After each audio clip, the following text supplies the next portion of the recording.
Hello সব guys, my name is mathematician. আজকের ভিডিওতে আমরা যে বিষয় নিয়ে আলোচনা করব এটা হলো একটা কোয়াড্রেটিক। আমরা যখন কোয়াড্রেটিক ইকুয়েশন সলভ করি, আমরা যে মিডল টার্মের যে অ্যাপ্রোচটা ইউজ করি ওইটার পিছনে লজিকটা কি, তারই সাথে আমরা আলোচনা করব যে পি অফ এক্স একটা পলিনোমিয়াল যদি ইন্টিজার কোএফিসিয়েন্ট বা ধনাত্মক একটা ইন্টিজার সহগের সাথে থাকে একটা পলিনোমিয়াল, তো ওটা দিয়ে আমরা কিছু অ্যাডভান্স থিওরাম ক্রিয়েট করতে পারি। আমরা ওইগুলো নিয়েও আলোচনা করব। এবার ফার্স্ট অফ অল আমরা কোয়াড্রেটিক ইকুয়েশনের মিডল টার্মের যে বিহাইন্ড দ্য লজিকটা বোঝার জন্য আমরা একটা পি অফ এক্স ধরে নিই। আর ওই পি অফ এক্সটা হবে আমার এরকম যে a x square plus b x plus c এক প্রকার একটা কোয়াড্রেটিক ইকুয়েশন। তো এবার আমি কী করি, এখান থেকে এ কে কমন নিয়ে নিই। এ কে কমন নিলে থাকে এক্স স্কোয়ার বাই বি আপন এ এক্স প্লাস সি আপন এ, এটা আমার হয়। থাকার পরে এবার আমরা জানি একটা কোয়াড্রেটিক ইকুয়েশনকে আমরা যে ফ্যাক্টরাইজ করি, আমরা এরকম একটা ফর্মে ফ্যাক্টরাইজ করতে পারবো যদি আমাদের কোএফিসিয়েন্টটা থাকে 1, ওটা হলো এক্স মাইনাস অ্যালফা আর এক্স মাইনাস বিটা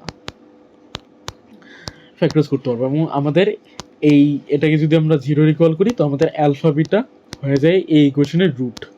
এই ইকুয়েশনের রুট এই ইকুয়েশনের হয়ে যায় আমাদের রুট। এবার এই ইকুয়েশনের রুট হয়ে যায় আমার, এই ইকুয়েশনের রুট হয়ে যায়। আর এখন আমরা কি করি, আমরা যদি এবার একটু চিন্তা করি, আমরা যদি কাজ করি যে এই দুটোকে গুণ করে দিই, ঠিক আছে? গুণ করলে কি হয়ে যায়, x square minus x alpha plus beta আর প্লাস অ্যালফা বিটা থাকে। আর এটা ইকুয়াল টু হয়ে যায় আমাদের a x square plus b x plus c, এটার ইকুয়াল হয়ে যায়। এবার আমরা যদি এই দুটোকে যদি একটু, যেহেতু এই দুটো সমান, সরি এখানে হবে না, যেহেতু এই দুটো সমান, আমরা এবারে যদি কম্পেয়ারিং করি, তো আমরা বলতে পারি বি ইকুয়াল টু হয়ে যায় আমাদের মাইনাস অ্যালফা মাইনাস বিটা আর আমাদের অ্যালফা বিটা, সরি এখানে b by a c by a, তো আমাদের অ্যালফা মাইনাস বিটা হচ্ছে বি বাই এ। ওকে, আর আমাদের সি বাই এ কত হইব, অ্যালফা বিটা। এটা যখন আমরা দেখলাম এটা এরকম হয়ে যায়, তো এবার আমরা কি বলতে পারি অ্যালফা বিটার সম্পর্কে। আর এখানে যদি মাইনাস আছে, আমরা কি করি যে আমাদের এই মাইনাসটাকে এই যে এই পাশে নিয়ে যাই, তো কী হবে আমাদের ইকুয়েশনটা মাইনাস বি বাই হইতেছে আমাদের অ্যালফা প্লাস বিটা আর এই বি হইতেছে আমাদের অ্যালফা বিটা। এবার আমরা বলতে পারি যে এই এই অ্যালফা বিটাটা কীরকম হবে, আমাদের অ্যালফা বিটাটা কীরকম হবে যদি এটা আমরা বুঝতে চাই। সরি এটা সি বাই, তো এই অ্যালফাবিটাটা আসলে কীরকম হবে যে আমাদের যে একটা কোয়াড্রেটিক ইকুয়েশন উইথ কোএফিসিয়েন্ট 1 এর যে কনস্ট্যান্ট টার্মটা থাকবে আমাদের, যেহেতু আমাদের কনস্ট্যান্ট টার্ম না, মানে কনস্ট্যান্ট যে টার্মটা যেমন থাকবে, মানে আমি বুঝতে চাইছি যে আমরা যদি এই ইকুয়েশনের দিকে খেয়াল করি যে এই ইকুয়েশনে এটা একটা কোয়াড্রেটিক ইকুয়েশন, একে নেওয়ার পরে আমরা একে কেন কমন নিছি, আমরা একটা কোএফিসিয়েন্টকে 1 করার জন্য মুখ্য সহগে। তো কোনো একটা মানে একটা কোয়াড্রেটিক ইকুয়েশনের মুখ্য সহগ যদি 1 থাকে, এটা যে কনস্ট্যান্ট যে টার্মটা থাকে, কনস্ট্যান্ট টার্ম ধরলাম সি বাই এ ওই অনুযায়ী। তো কনস্ট্যান্ট টার্মকে যদি আমরা ফ্যাক্টরাইজ তো আমরা অনেকভাবে করতে পারি। ওইখান থেকে একটা স্পেশাল একটা ফ্যাক্টরাইজেশনের একটা কেস আসবে, যে ফ্যাক্টরাইজেশনের কেস থেকে যদি আমরা অ্যালফা আর বিটা সিলেক্ট করি এবং সিলেক্ট করার পর ওইগুলোকে যদি আমরা প্লাস করে দিই, তো আমরা এক্সের সাথে যে সহগটা আসলে ওটা পেয়ে যাই। যেমন আপনি দেখেন এই বি বাই ছিল এক্সের সহগ আর এটা ছিল কনস্ট্যান্ট টার্ম। তো আমাদের অ্যালফা বিটাটা কি কনস্ট্যান্ট টার্মের কিছু উৎপাদক, মানে কনস্ট্যান্ট টার্মের উৎপাদক, আর ওই আর আর ওই উৎপাদকগুলোকে যোগ করলে আমরা এক্সের সহগটা পেয়ে যাই। আর এটাই ছিল আমাদের যে কোয়াড্রেটিক ইকুয়েশন সলভ, মানে একটা আমাদের যে মিডল টার্মের মূল ভিত্তিটা এভাবে আসে, এটাকে আমরা ম্যাথমেটিক্যালি প্রুভ করলাম। এবার আমরা কিছু অ্যাডভান্স থিওরাম পড়ি, যেখানে আমাদের পি অফ এক্স একটা ইন্টিজার কোফিসিয়েন্ট, আর p of x with integer কোফিসিয়েন্টে কিছু advance rule, p of x with integer coefficient. এবং আমি বলি এটা সাধারণত আমাদের BUET IIT international math olympiad এবং ইন্টারন্যাশনাল ম্যাথ অলিম্পিয়াড প্লাস বাংলাদেশের যে ন্যাশনাল অলিম্পিয়াড হয় তাদের জন্য সবচেয়ে বেশি গুরুত্বপূর্ণ। বাট আমাদের বর্তমান মানে আমাদের একাডেমিক লাইফে এটার কোনো প্রয়োগ নেই, কিন্তু আপনি যদি জানতে চান অনেক ভালো আপনি দেখতে পারেন। তো এখানে আমি কিন্তু একটু অ্যাডভান্সভাবে পড়াবো, কারণ আমি যারা এটা দেখবে আমি ধরে নিতেছি তাদের ম্যাথটা অনেক বেশি স্ট্রং। তো এটা করার জন্য আমরা কী করে একটা পি অফ এক্স ধরে নিই, যেটার মুখ্য এটা যেটার সর্বোচ্চ power N, A N x to the a N x to the power N plus A N minus one x to the power N minus one plus A N minus two x to the power N minus two, so on A naught. এবার আমাদের থিওরামটা হলো এরকম যে P of A minus P of b কে divide করে a minus B. আচ্ছা আমি কী করি এটাকে আমি আপনাদের একটা হোমওয়ার্ক দিয়ে দিই, যারা মানে যারা টাইপ অফ এসব এক্সামের জন্য প্রিপারেশন নিচ্ছে তাদের জন্য একটা হোমওয়ার্ক। এটা আমাদের প্রুভ করতে হবে যে P of A minus P of B এটা এ মাইনাস বি দ্বারা ডিভিজিবল, যেখানে পি অফ এক্সের কোএফিসিয়েন্টগুলো ইন্টিজার। এটা একটা অ্যাজ এ হোমওয়ার্ক দিয়ে দিই, এটা অনেক বেশি ইজি। কিন্তু আমি এখানে যে জিনিসটা নিয়ে আলোচনা করবো মেইন যেটা, ওটা হলো যে যদি আমি আবার ওই পলিনোমিয়ালটা যদি আমি আবার লিখি, P of X equal to হয়ে যায় আমার A N x to the power N plus A N minus one x to the power N minus one so on A naught. এখানে ধরলাম এই পলিনোমিয়ালটার একটা রুট আমার পি আপন কিউ, আর হোয়ার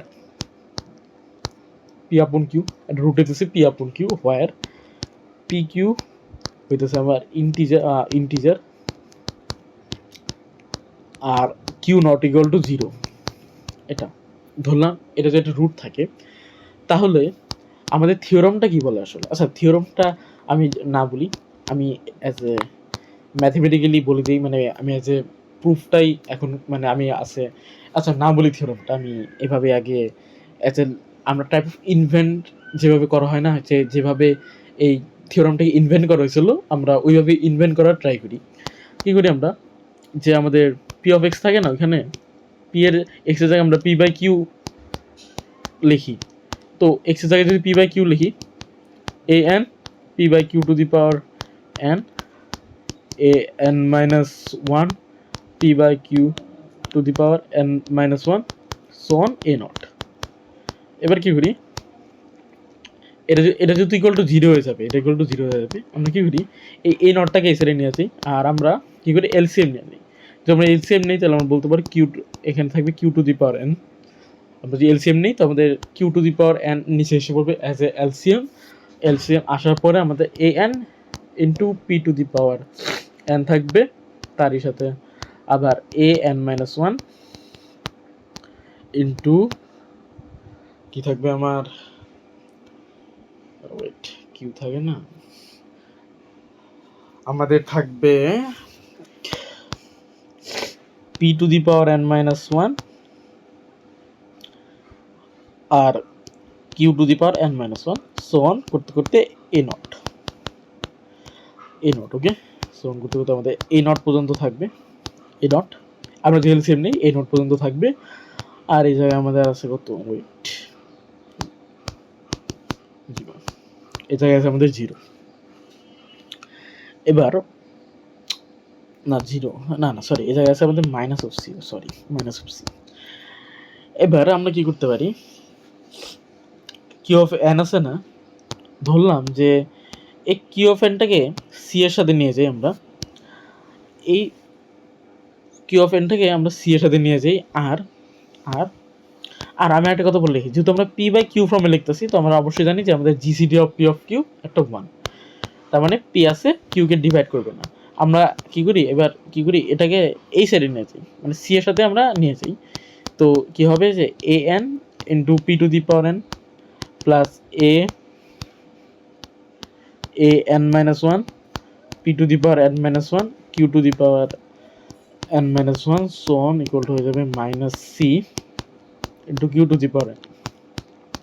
তো এবার আমরা পি কমন নিয়ে যদি ডিভাইড দিই, পি আমরা কমন নিতে পারি, যখন ডিভাইড দিই আমরা যদি এখানেও আমরা ডিভাইড দিই পি দিয়ে ডিভাইড দিই, আর এখানে যদি পি দিয়ে ডিভাইড দিই, তো আমরা বলতে পারবো যে আচ্ছা আমরা যদি পি দিয়ে ডিভাইড দিই, স্টিল এটা তো একটা পলিনম স্টিল আমরা যদি পি দ্বারা ডিভাইড দিই, এটা স্টিল একটা ইন্টিজার থাকবে, কারণ পি তো একটা ইন্টিজারই, আর পি আছে এই পি এন মানে সবগুলোকে কেটে দিবে।